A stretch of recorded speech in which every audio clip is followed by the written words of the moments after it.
تیر وہ نکلا جو ناپسندیدہ تھا، لیکن اس نے بری فال کی پرواہ نہ کی، پھر سوار ہو کر آگے بڑھا۔ وہ اس حد تک قریب پہنچ گیا کہ آپ کی قرات کی آواز سنائی دینے لگی۔ آپ نے اس طرف کوئی توجہ نہ کی، جبکہ سیدنا ابو بکر صدیق رضی اللہ عنہ بار بار مڑ کر دیکھ رہے تھے۔ ایسے میں اچانک اس کے گھوڑے کے اگلے دونوں پاؤں زمین میں دھس گئے، یہاں تک کہ گھٹنوں تک جا پہنچے اور وہ ایک بار پھر نیچے گرا۔ سراقہ نے گھوڑے کو ڈانٹا، اسے بڑی مشکل سے کھڑا کیا، اس کے پاؤں زمین سے نکالے۔ جب وہ سیدھا کھڑا ہوا تو اس کے پاؤں کے نشانات سے دھوئیں جیسا غبار آسمان کی طرف اڑ رہا تھا۔ سراقہ نے پھر فال کے تیر نکالے، پھر وہی ناپسندیدہ تیر نکلا۔ اس سے اس پر زبردست خوف اور روب طاری ہو گیا اور اسے یقین ہو گیا کہ رسول اللہ صلی اللہ علیہ وسلم کا معاملہ غالب آ کر رہے گا۔ چنانچہ وہ پکار اٹھا، مجھے امان دی جائے۔ آپ صلی اللہ علیہ وسلم اور آپ کے ساتھی ٹھہر گئے۔ یہ آپ کے نزدیک چلا آیا اور بتلایا کہ قریش نے کیا طے کیا ہے اور وہ خود کس ارادے سے آیا تھا۔ پھر اس نے سامان سفر اور مال کی پیشکش کی۔ آپ نے کچھ لینے سے انکار فرمایا، البتہ اس سے فرمایا تم ہمارے بارے میں کسی کو نہ بتانا۔ سراقہ نے پروانہ امن کا مطالبہ کیا۔ آپ نے عامر بن فہیرہ کو حکم دیا اور انہوں نے چمڑے پر لکھ دیا۔ پھر سراقہ وہاں سے واپس پلٹا اور جو کوئی آپ کی تلاش میں ملا اس سے کہتا گیا، میں اس طرف کی کھوج لے چکا ہوں، یہاں تمہارا جو کام تھا میں کر چکا ہوں۔ اس طرح تلاش کرنے والے اس راستے پر آگے نہ بڑھ سکے، واپس لوٹتے چلے گئے۔ راستے میں رسول اللہ صلی اللہ علیہ وسلم کو بریدہ بن حسیب اسلمی ملے۔ یہ اپنی قوم کے سردار تھے۔ قریش نے جس زبردست انعام کا اعلان کر رکھا تھا، اسی کے لالچ میں نبی صلی اللہ علیہ وسلم اور سیدنا ابو بکر صدیق رضی اللہ عنہ کی تلاش میں نکلے تھے۔ لیکن جب رسول اللہ صلی اللہ علیہ وسلم سے سامنا ہوا اور بات چیت ہوئی تو نقد دل دے بیٹھے اور اپنی قوم کے 70 آدمیوں سمیت وہیں مسلمان ہو گئے۔ پھر اپنی پگڑی اتار کر نیزے سے باندھ لی، جس کا سفید پھریرا ہوا میں لہرا رہا تھا اور بشارت سنا رہا تھا کہ امن کا بادشاہ، صلح کا حامی، دنیا کو عدالت اور انصاف سے بھرپور کرنے والا تشریف لا رہا تھا۔ آپ وادی ریم میں پہنچے تو سیدنا زبیر بن عوام سے ملاقات ہوئی۔ یہ مسلمانوں کے ایک تجارتی قافلے کے ساتھ شام سے واپس آ رہے تھے۔ انہوں نے رسول اللہ صلی اللہ علیہ وسلم اور ابو بکر صدیق رضی اللہ عنہ کو سفید پارچجات پیش کیے۔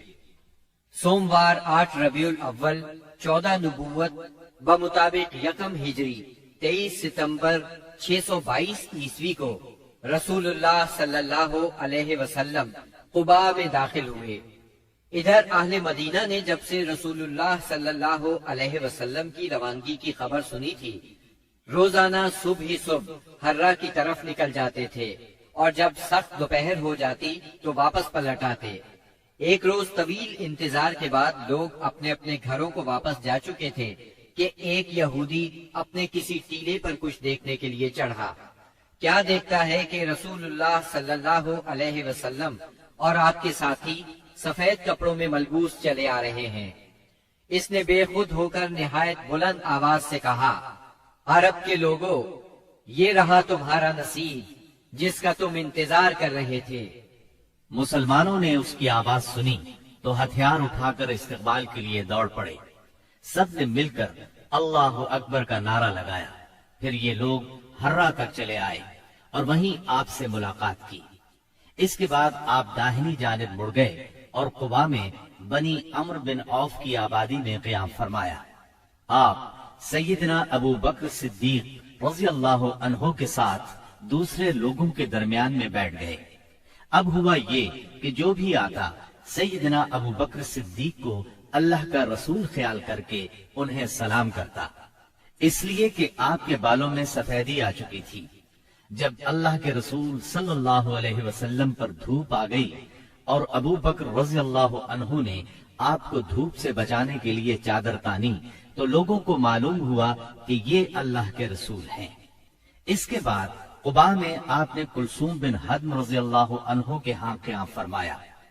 اس سلسلے میں دوسری روایت یہ ہے کہ سعد بن خیثمہ رضی اللہ عنہ کے مکان پر قیام فرمایا۔ وہاں آپ نے 4 دن قیام فرمایا اور مسجد قبا کی بنیاد رکھی اور اس میں نماز پڑھی۔ نبی اکرم صلی اللہ علیہ وسلم نے فرمایا، جو شخص قبا میں 2 رکعت نماز پڑھے اسے عمرے کا ثواب ہوگا۔ نبی کریم صلی اللہ علیہ وسلم کے بعد سیدنا علی رضی اللہ عنہ مکہ مکرمہ میں 3 روز ٹھہرے۔ اس دوران میں مکے کے لوگوں کی جو امانتیں رسول اللہ صلی اللہ علیہ وسلم کے پاس تھیں ان کو ادا کیا، پھر پیدل چل پڑے اور قبا میں رسول اللہ صلی اللہ علیہ وسلم سے آ ملے۔ انہوں نے کلثوم بن حدم رضی اللہ عنہ کے مکان پر قیام کیا۔ رسول اللہ صلی اللہ علیہ وسلم 5ویں دن یہاں سے روانہ ہوئے۔ یہ جمعے کا دن تھا۔ اللہ کے حکم پر روانہ ہوئے۔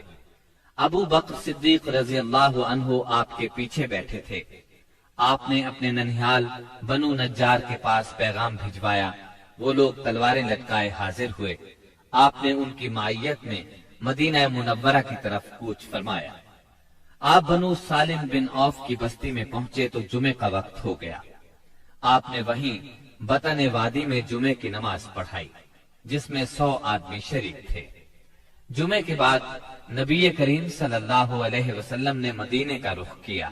اس وقت تک لوگ استقبال کے لیے امڑ آئے تھے۔ گھر اور گلی کوچے حمد و تسبیح سے گونج رہے تھے اور انصار کی بچیاں خوشی و مسرت سے یہ اشعار پڑھ رہی تھیں۔